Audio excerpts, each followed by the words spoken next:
One of the biggest challenges sales professionals have is getting trust from their prospects. People are tired of being pitch slapped.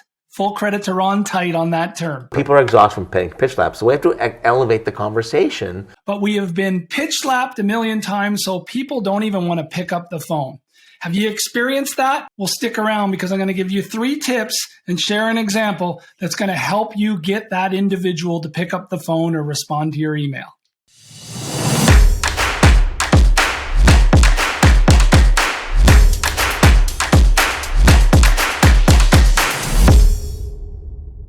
Okay, so as promised, here's the 3 tips that are going to let you show up differently and not make your your prospect feel like they're being pitch slapped. And again, full credit to Ron Tite. I've got to do it twice. I think it's so impactful. But we are showing up that way. So how do you stand out and get your prospect's attention? Here's the first thing. You need to understand both the client's value equation and your own. And what do I mean by that? We tend to sell on price, and we tend to sell what we can do for someone. And everybody is hearing that day in and day out from people they don't even know or have connected with yet. So we're tired of it. We don't want to be sold this way. So the way you do that is by understanding what the client values. That's how people buy. And there's a simple value equation. It's quality and service over price. We will spend what we're getting in return for in quality and service, and that's how we determine value. But we don't sell that way. And so your best way of doing that is doing a little bit of research, as I've spoken earlier on in the training in a previous video, to try and understand what the client values. When you get there, your questions start there. So talk to me about quality in your business. What's important to you as me potentially being a provider? What does a logistics partner look like? I try and use different industries in all these examples, and I'm going to give you a little example at the end, but what does a good logistics provider do for you from a quality perspective? What does great service look like? Find out what's important to that individual and that organization, so then you can now advocate how your value equation fits it. So ask the questions will help you understand what quality is in their world and what service is in their world. And you can position how you can add value and then charge the fair price. How do you do that? Well, the first thing you want to do is ask what I call inquiry level 1 questions. And I have 2 levels, and we'll share the second level. You can get it in my training after this video, or I'll share it in a future video. But inquiry level 1 questions are exactly that. Open-ended questions to determine what the client values. I gave some examples just a few seconds ago, but also at a high level, what's important to your organization? What does success look like? What are you looking for in a logistics partner? So you get the quality service ones, but also the general ones. And let me tell you why that's important.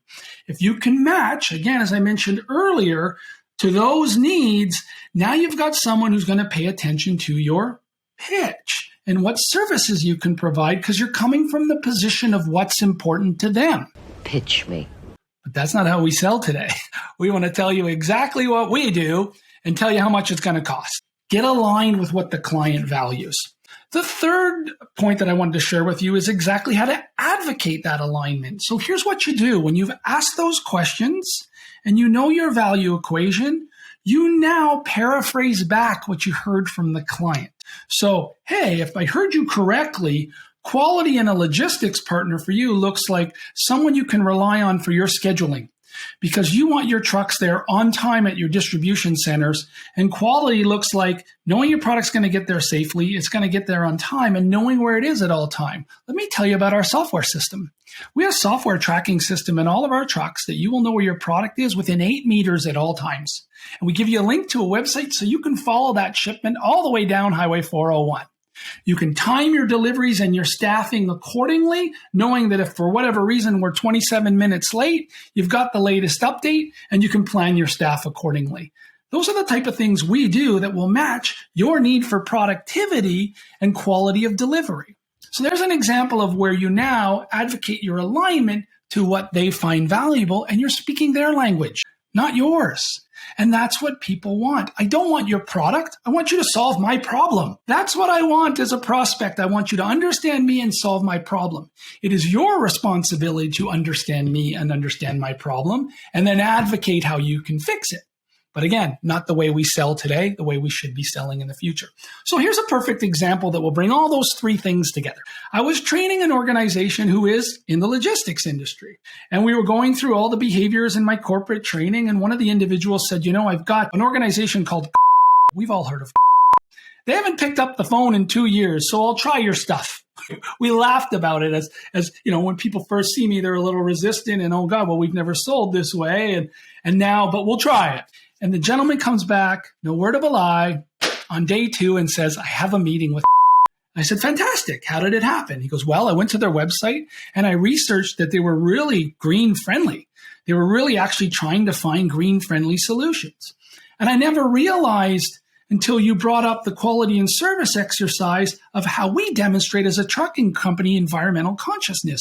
We're one of the only trucking companies in Canada with over 50 Tesla trucks on the road. And when I reached out to them and I said, I understand that you're going in this green initiative and sustainability is important. And I want to talk to you about how our Tesla trucks can help you not only for productivity and timeliness of your delivery, but also the impact on the environment that you can share as part of your brand. I want to go a little deeper. Now, this was a voice message, not the live interaction.